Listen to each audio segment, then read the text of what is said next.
रहीम अस्सलाम वालेकुम स्टूडेंट, कैसे हैं आप सब लोग। उम्मीद है खैरियत से होंगे। वाइस लर्निंग में आपको एक बार फिर खुश आमदीद कहते हैं। स्टूडेंट, जैसा कि आपको मालूम है कि क्लास 9 की फ़िज़िक्स की बुक जो है वो चेंज हो चुकी है और लास्ट वीडियो में हमने इस बुक का रिव्यू दिया था आपको और बताया था कि फ़र्स्ट चैप्टर में क्या क्या चेंजिंग आई है और मज़ीद बुक में क्या क्या चेंज आया है। ये सारा कुछ हमने इसमें लास्ट वीडियो में आपको बताया था।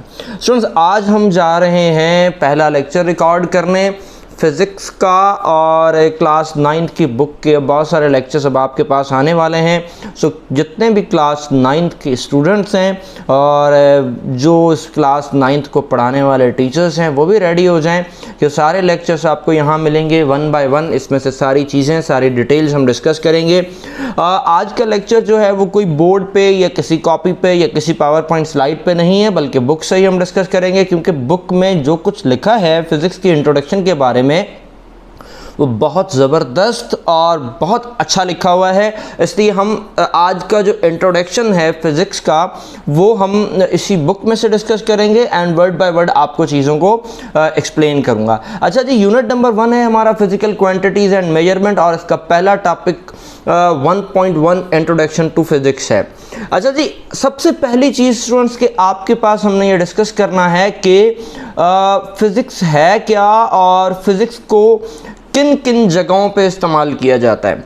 मैं फ़िज़िक्स की डेफिनेशन से पहले आपको कुछ चीज़ें डिस्कस कर दूं कि देखें, आप सोते, जागते, उठते, चलते, खाते, पीते, हर वक्त हर जगह पर आप फ़िज़िक्स को यूज़ करते हैं। यानी आपकी ज़िंदगी में कोई मोमेंट ऐसा नहीं है जिसके अंदर आप किसी फ़िज़िक्स को ना यूज़ करते हों या कहीं आपका फ़िज़िक्स का लॉ यूज़ ना होता हो। चलें एक छोटी सी एग्ज़ाम्पल ले लेते हैं कि अगर आप जब खाना खाते हैं तो आपको एनर्जी मिलती है और फिर आप काम करते हैं, और फ़िज़िक्स आपको क्या कहती है, एनर्जी की डेफिनेशन क्या बताती है कि ability to do work is called energy. अच्छा, फिर अगर हम डिस्कस करते हैं तो हमें मालूम है कि हमने क्लास 8 में 7 में भी पढ़ा होगा कि कोई भी चीज़ जो है वो ज़मीन की तरफ खुद से अट्रैक्ट हो जाती है। यानी अगर हम ग्लास को छोड़ेंगे, कोई मार्कर हम ज़मीन की तरफ छोड़ दें या कोई भी दुनिया की चीज़ अगर हम ज़मीन की तरफ छोड़ दें तो क्या होगा कि वो ऑटोमेटिकली ज़मीन की तरफ अट्रैक्ट हो जाएगी। ये क्या है, फ़िज़िक्स है, क्योंकि हम जब पूरी ज़मीन पर चलते हैं हम खुद भी ज़मीन की तरफ अट्रैक्ट होते हैं। दुनिया की कोई चीज़ ऐसी नहीं है जो खुद ब खुद ज़मीन से उठ के ऊपर की तरफ चले जाए। ये भी हमारी एक सिंपल फ़िज़िक्स है। अब आते हैं कि फ़िज़िक्स की सबसे पहले डेफिनेशन क्या है, और डेफिनेशन से पहले हमने फ़िज़िक्स का स्टार्ट लेना है इसके वर्ड से। तो ये देखें, ये जो कॉलम आपके पास बना हुआ है डू यू नो का, इसको अगर आप थोड़ा सा गौर से देखें तो इसमें क्या लिखा हुआ है कि physics drive from ancient Greek word. यानी कि फ़िज़िक्स कहाँ से ड्राइव हुआ है, फ़िज़िक्स का जो वर्ड है वो कहाँ से ड्राइव हुआ है, वो आपके पास एक एंशिएंट ग्रीक वर्ड है वहाँ से ड्राइव हुआ है। उसके बाद अगर देखा जाए तो वो वर्ड था क्या, वो वर्ड था फिजिकोस। अच्छा स्टूडेंट्स, ये जो सी है ना, यानी ये जिससे मैंने सेलेक्ट कर रखा है, ये जो आपके पास सी है, बहुत सारी जगहों पे इसकी जगह के भी लगा होता है, तो इसका कोई मतलब नहीं है, इसका कोई गलती नहीं है, क्योंकि देखें ये फ़िज़िक्स की ज़ुबान का वर्ड ही नहीं है। इस वजह से, यानी इंग्लिश की ज़ुबान का ये लफ्ज़ ही नहीं है फिजिकोस, ठीक है। इस वजह से अगर इसको SIKOS लगाते हैं या SICOS लगाते हैं तो ये गलत कंसीडर नहीं होता। मुख्तलिफ बुक्स में, मुख्तलिफ नोट्स में, रेफरेंसेस में आपके पास ये कंसीडर किया जाता है KOS, लेकिन एक्चुअली हमने आना है इसके मतलब पर। एक्चुअली इसका मीनिंग क्या है, meaning knowledge of the nature. Students देखें, बहुत ही आसान सी चीज़ बताई गई है, नॉलेज ऑफ नेचर। इसका मतलब क्या है कि नेचर यानी कुदरत की स्टडी को हम पढ़ते हैं तो उसे हम फिज़िक्स कहते हैं। इसका मतलब ये है कि फ़िज़िक्स में दुनिया की कोई ऐसी चीज़ हम नहीं छोड़ रहे कि जिसको हम स्टडी ना करते हों। अगर हम नेचर की बात करते हैं तो नेचर में हमारे पास सन है, इसके अराउंड घूमते हुए प्लैनेट्स हैं, फिर प्लैनेट्स के अराउंड घूमते हुए इनके मून है। अच्छा, इसके साथ साथ आपके पास मास यानी मैटर है, इसके साथ साथ आपके पास एनर्जी है, आपका चलना, आपका खाना, लाइट का आना, साउंड का प्रोड्यूस होना, ये सब कुछ कहाँ पर है? नेचर में है। दुनिया की कोई ऐसी चीज़ नहीं है जो आपने बनाई है, या कुदरत का कोई भी ऐसा कानून भी नहीं है जो कि आपने बनाया है। दुनिया में जितने भी कानून कुदरत से बने हुए हैं वो कुदरत ने खुद बनाए हैं। हम सिर्फ उसको पढ़ते हैं, उसको डिस्कस करते हैं और उसको तलाश करके फिर एक किताबी सूरत में लेकर आते हैं ताकि हमें आगे दुनिया की रिसर्च करने में आसानी हो। चलें जी स्टूडेंट्स, अब चलते हैं हम फिज़िक्स की डेफिनेशन पे। और अब ये आ गई है मेरे पास फिज़िक्स की डेफिनेशन, जिसके अंदर ये जो ब्लू ब्लॉक में लिखा हुआ है और मेरा कर्सर को आप साथ साथ लेके चलेंगे। क्या कहता है कि physics is the branch of science. तो सबसे पहली चीज़ आपके पास क्या आ गई है कि फ़िज़िक्स जो है वो साइंस की एक ब्रांच है। इसका मतलब क्या हुआ कि यानी फ़िज़िक्स एक्चुअली एक साइंस का हिस्सा है। Physics is the branch of science. अच्छा, इसके साथ साथ अगर हम डिस्कस करें आगे क्या लिखता है, कहता है which observe the nature, represent it mathematically and conclude with experiment. अच्छा, मैं इसको 3 हिस्सों में डिवाइड करता हूँ। सबसे पहले क्या लिखता है, कहता है कि विच ऑब्जर्व द नेचर। तो इस पर आ जाते हैं कि आप क्या करते हैं कि दुनिया में सबसे पहले किसी भी चीज़ पर एक्सपेरिमेंट करने के लिए, किसी की चीज़ भी रिसर्च करने के लिए आप सबसे पहले उस चीज़ की ऑब्जर्वेशन लेते हैं। मिसाल के तौर पे अगर आपको ये नहीं पता कि पानी गर्म कैसे होता है और अगर आपने पहली दफ़ा एक बर्तन को चूल्हे पे रखा हुआ देखा और उसके नीचे आग जल रही हो, अब देखें कि क्या होगा कि आप सबसे पहले बड़ी हैरानगी से उसे देखेंगे कि ये ऐसा क्यों हो रहा है, क्यों पानी को आग लगाई जा रही है। तो ये आपकी पहली ऑब्जर्वेशन है। यानी आप कि नेचर में कभी भी कोई साइंटिस्ट, कभी भी कोई इंसान जब किसी भी चीज़ को पहली दफ़ा जज करता है, देखता है, उसको हम कहते हैं कि ये ऑब्जर्वेशन है। अच्छा, अब आ जाते हैं इसकी दूसरे पॉइंट पर। क्या कहता है हमें? ये कहता है कि रिप्रेजेंट इट मैथमेटिकली। यानी कि उसके बाद हमने क्या किया कि फिज़िक्स को मैथमेटिकली रिप्रेजेंट किया। यानी जितनी भी हमारी नेचर है उसके अंदर हम उसको मैथमेटिकली मेजर करते हैं, रिप्रेजेंट करते हैं। जिस तरह फॉर एग्जांपल लेंथ पहले थी, लेकिन हमें नहीं पता था कि लेंथ को मेजर कैसे करेंगे, इसलिए हमने क्या किया, लेंथ के लिए मीटर, फिट, इंच, सेंटीमीटर के स्केल बनाए। टाइम तो पहले भी था, लेकिन टाइम को फिर हमने मैथमेटिकली कैसे मेजर किया कि टाइम के हमने यूनिट लगा दिए, second, minute, hour, month, week, year, ये सारे किसके आपके पास आ गए? मैथमेटिक्स के जो है मैथमेटिकली रिप्रेजेंटेशन आ गई किस चीज़ की?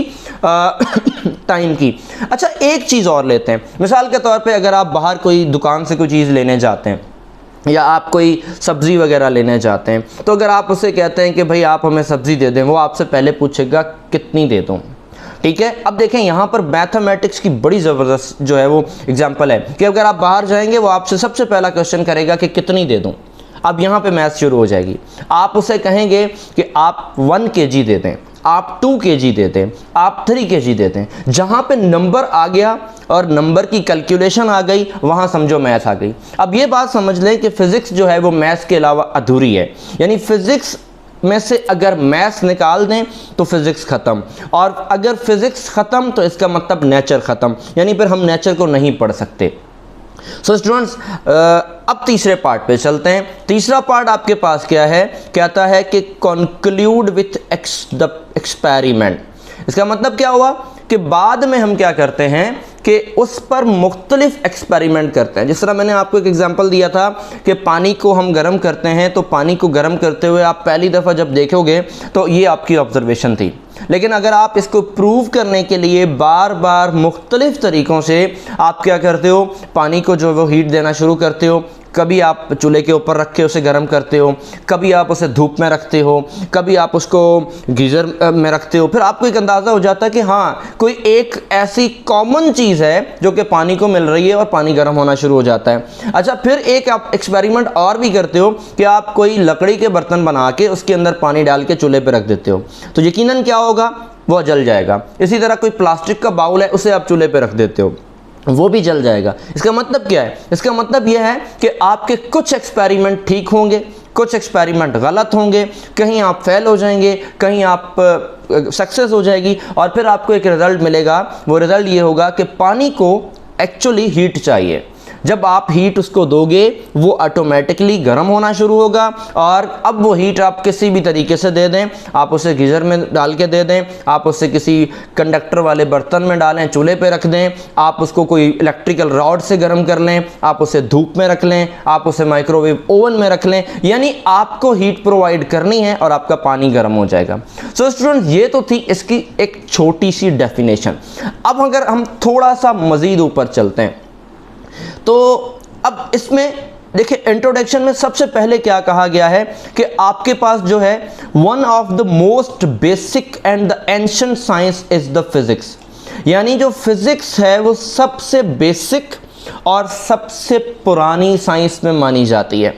इसलिए इस साइंस का मतलब क्या है? इस साइंस का मतलब क्या है कि हम फैक्ट को स्टडी करते हैं। ये मैं जो आपके पास मेन पॉइंट्स हैं उसको मैं हाईलाइट करता जा रहा हूँ, आप लेक्चर के दौरान अगर चाहें तो कॉपी पे लिख सकते हैं। स्टडी ऑफ द फैक्ट, अच्छा जी, बाय कलेक्टिंग द इंफॉर्मेशन। अच्छा जी, क्या करते हैं हम? इंफॉर्मेशन को कलेक्ट करते हैं थ्रू द ऑब्जर्वेशन, जो कि हम नीचे पढ़ कर आए हैं। अच्छा जी, उसके बाद इसको मैथमेटिकल वे में रिप्रेजेंट करते हैं, उसके बाद फिर जस्टिफाई करते हैं with the experimental and finally making the conclusion about the fact.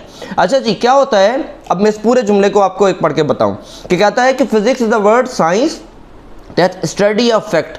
आप क्या करता है कि ऑब्जर्वेशन के थ्रू आप किसी भी फैक्ट को स्टडी करते हैं, फिर उसको देखिए फिजिक्स की डेफिनेशन में भी यही लिखा हुआ है, आप मैथमेटिकल वे में रिप्रेजेंट करते हैं, देन उसके ऊपर आप फिर मुख्तलिफ एक्सपेरिमेंट करते हैं और उसके बाद उसका एक लास्ट आंसर निकालते हैं कि ये जी इसका लास्ट आंसर है। ठीक है, तो ये तो थी एक फिजिक्स की सिंपल सी डेफिनेशन जो कि साइंस की डेफिनेशन भी है। अच्छा जी, अब आते हैं इसका नीचे। अगर आप लोगों ने पुरानी फिजिक्स की बुक पढ़ी है जो कि 2020 के सेशन में आई थी, और इसी तरह जो मैट्रिक के बुक थी वो 2020 के सेशन में चली थी, उसकी जो डेफिनेशन थी वो डेफिनेशन कुछ और थी, जो कि अभी आपको स्क्रीन पे शो भी हो जाएगी कि basically physics is the study of matter and energy and along interaction between them. तो ये थी वो पुरानी डेफिनेशन जिसमें ये बताया जाता था कि फिज़िक्स जो है वो स्टडी है मैटर की और उसके साथ साथ स्टडी है एनर्जी की, और उनके दरमियान जो इंटरेक्शन है यानी रिलेशन है यानी कनेक्शन है, उन दोनों के दरमियान जो रिलेशन है वो बताता है फिज़िक्स। अच्छा, इसको बहुत ही ज़बरदस्त तरीके से इसके अंदर भी लिखा गया है। अब देखो कि मैं इसको थोड़ा सा चेंज कर लेता हूँ। अब देखें यहाँ पे आ जाता है it is basically deal with the behaviour and structure of matter. अब देखें क्या आ जाता है, behaviour and structure of matter. पहला पॉइंट क्या आ गया, मैटर। मैंने अभी डेफिनेशन जो स्क्रीन पे शो हुई थी उस पर भी यही लिखा हुआ था कि मैटर। उसके बाद एंड एनर्जी, अगेन वही चीज़ आ गई कि and energy that drives the matter, यानी वो एनर्जी जो कि मैटर से ड्राइव होती है या फिर जिसकी वजह से मैटर चलना शुरू करता है। देखें, हर मैटर को चलने के लिए एनर्जी की ज़रूरत होती है। फॉर एग्ज़ाम्पल फिज़िक्स की ज़ुबान में हम यानी इंसान यानी जानवर ये कोई ज़िंदा चीज़ें नहीं हैं। फिज़िक्स की ज़ुबान में हम एक मैटर हैं और हम एक मशीन हैं, हमें सिंपल एनर्जी चाहिए, और हम जब सुबह सुबह या दोपहर में या रात में या किसी भी वक्त अपनी एनर्जी को बहाल करने के लिए खाना खाते हैं, तो इसका मतलब ये है कि हम असल में उस मैटर की शक्ल में एनर्जी अपने अंदर इनटेक करते हैं और उसके बाद फिर हमारा जो बॉडी यानी मैटर है वो काम करने के लायक हो जाता है। इसी तरह अगर आप जनरेटर की एग्जांपल ले लें तो उसके अंदर हम फ्यूल डालते हैं ताकि उस जनरेटर की एनर्जी वो फ्यूल है। जब उसके अंदर हम फ्यूल डालते हैं उसकी टंकी में तो लाजमी बात है वो जनरेटर चलना शुरू करता है और तब तक चलता है जब तक उस जनरेटर की एनर्जी ख़त्म नहीं हो जाती, यानी वो टंकी खाली नहीं हो जाती। अच्छा स्टूडेंट्स, अब एक अगर गाड़ी का एग्जांपल ले लेते हैं, गाड़ी का एग्जांपल ले लेते हैं तो आपके पास सिंपल ही वही कहानी आ जाएगी कि गाड़ी के अंदर आप गैस या पेट्रोल डालते हैं तब तक वो गाड़ी चलेगी जब तक उसके अंदर गैस या पेट्रोल मौजूद है। जिस वक्त वो गैस या पेट्रोल ख़त्म हुआ गाड़ी का चलना बंद हो जाएगा। तो इसका मतलब ये है कि हर मैटर को चलने के लिए आपको किस चीज़ की ज़रूरत है? एनर्जी की ज़रूरत है। अच्छा स्टूडेंट्स, अब थोड़ा सा और आगे चलते हैं। इस पूरे इंट्रोडक्शन को मैं बुक से पढ़ के आपको बता रहा हूँ ताकि थोड़ा सा आपको जो है वो चीज़ें क्लियर हो जाए। अच्छा जी, इसके अंदर अब मज़ीद आते हैं तो क्या कहता है कि physics is the branch of natural science that studies the matter. Again वही सवाल, इट्स मोशन, उसके मोशन के बारे में, it's behaviour through space and time and related intensities of energy and force. यानी कि इसके बारे फिजिक्स में हम क्या क्या पढ़ रहे होते हैं?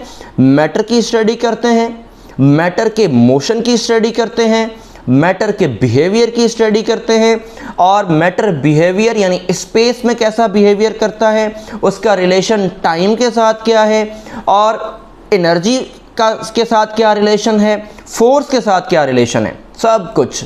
अगर मैं छोटी सी एक एग्जांपल आपको बताऊं कि आपको एक बॉल ले लें, अब मेरे कर्सर के साथ चलिएगा, आप एक बॉल ले लें, बॉल एक मैटर है, आप उसके ऊपर एनर्जी अप्लाई करेंगे। अगर आपके अंदर एनर्जी है तो इसके मतलब आप उसके ऊपर फोर्स अप्लाई करेंगे। जब वो फोर्स अप्लाई करेंगे तो वो क्या करेगा? मोशन करेगा। जब उसमें मोशन आएगा तो इसका मतलब यकीनन वो बिहेव करेगा स्पेस के अंदर, यानी वो ज़मीन के ऊपर चलेगा और किसी ना किसी टाइम में चलेगा। देखें, जब भी कोई बॉल या कार कोई चीज़ चल रही है उसके लिए आपको किस चीज़ की ज़रूरत है? टाइम की ज़रूरत है। इसलिए ये देखें, ये सारे पॉइंट एक ही जुमले में आपके पास कंसिडर कर लिए गए। अच्छा जी, फाइनली जो फिज़िक्स की डेफिनेशन हमारे पास क्या निकली? कहता है कि physics is the one of the most fundamental scientific discipline and its main goal is to understand how the universe behaves. इसका मतलब क्या है कि फिज़िक्स एक फंडामेंटल यानी सबसे ज़्यादा फंडामेंटल साइंटिफिक डिसिप्लिन है जिसका मेन गोल क्या है कि आप ये बताओगे कि हाउ द यूनिवर्स बिहेव्स, यानी कि आपने ये बताना है कि यूनिवर्स किस तरह बिहेव कर रही है, जो कि हम ऊपर से पढ़ते हुए आ रहे हैं। स्टूडेंट्स, आई थिंक अगर आप अपने पॉइंट्स लिखते जा रहे हैं तो वो इसको कंक्लूड कर दें। इसका मतलब ये हुआ कि it is a matter of fact that physics can be considered as the mother of all sciences. इसका मतलब फिज़िक्स क्या है? Mother of the all sciences है। ठीक है जी, ये था बहुत ही इंपॉर्टेंट चीज़ें जिसको हमने फिज़िक्स में डिस्कस किया कि फ़िज़िक्स क्या था। फ़िज़िक्स एक ग्रीक वर्ड है। फ़िज़िक्स का मतलब है कि आप नेचर को ऑब्ज़र्व करते हैं, डिटेल मैथमेटिकली रिप्रेजेंट करते हैं एंड देन एक्सपेरिमेंटली आप प्रूव करते हैं। ठीक है जी। अच्छा, एक मज़े की चीज़ इसके अंदर और भी है कि फ़िज़िक्स के एक ऐसी चीज़ है जिसमें हम एटम से लेकर एंड गैलेक्सीज तक हम इसका एक्सपेरिमेंट कर लेते हैं। यानी हम फिज़िक्स में एटम से छोटे पार्टिकल, एटम से छोटे न्यूक्लियस, इलेक्ट्रॉन, प्रोटॉन, न्यूट्रॉन, और इसके बाद हम गैलेक्सीज तक चले जाते हैं। और इसके एक्सपेरिमेंट जो है आपके घर में भी हो सकते हैं। और दुनिया की सबसे बड़ी लार्ज स्केल एक्सपेरिमेंट लैब को मैं क्लियर कर दूं कि अगर दुनिया में सबसे बड़ी कोई लैब है तो वो फिज़िक्स की लैब है, जो कि जिस पर इस वक्त सबसे ज़्यादा पूरी केमिस्ट्री, बायोलॉजी और इसके अलावा जितनी भी लैब्स हैं उन सबसे ज़्यादा खर्चा उस पर हो रहा है और सबसे बड़ी रिसर्च जो है वो इस वक्त फ़िज़िक्स के ऊपर हो रही है। तो स्टूडेंट्स, ये तो था आपके पास फ़िज़िक्स का एक छोटा सा इंट्रोडक्शन। आई होप कि आपको कुछ चीज़ें क्लियर हुई होंगी। अगर आपको कोई क्वेश्चन है या किसी और टॉपिक पर आप वीडियो चाहते हैं, वैसे तो अब वीडियो शुरू हो गई हैं, तो इंशाल्लाह पूरे बुक पर 1 बाय 1 एक एक टॉपिक, एक एक न्यूमेरिकल, एक एक क्वेश्चन को हम क्लियर करेंगे। बट अगर फिर भी अगर आपको कोई मिड में कोई अगर आपको कोई वीडियो चाहिए या कोई क्वेश्चन है तो आप कमेंट सेक्शन में लिख सकते हैं। तब तक के लिए चैनल को लाजमी सब्सक्राइब कर दीजिएगा और वीडियो अच्छी लगे तो शेयर कर दीजिएगा, लाइक कर दीजिएगा, बेल आइकन का बटन भी ज़रूर बता दीजिएगा। आप ये देख रहे होंगे कि मैंने लास्ट का पोर्शन छोड़ दिया है। इसमें जो है एक्चुअली फ़िज़िक्स कितने तरह के होते हैं वो बताया गया है। तो हम इसको, वीडियो बड़ी हो रही है इसलिए हम नेक्स्ट लेक्चर में फ़िज़िक्स के बारे में डिस्कस करेंगे कि फ़िज़िक्स जो है यानी फ़िज़िक्स पे रिसर्च करने वाले वो कितने तरह के होते हैं और क्या क्या काम करते हैं, इसको हम जो है वो डिस्कस करेंगे नेक्स्ट वीडियो में। तब तक के लिए दुआ में याद। अल्लाह हाफ़िज़ नासिर।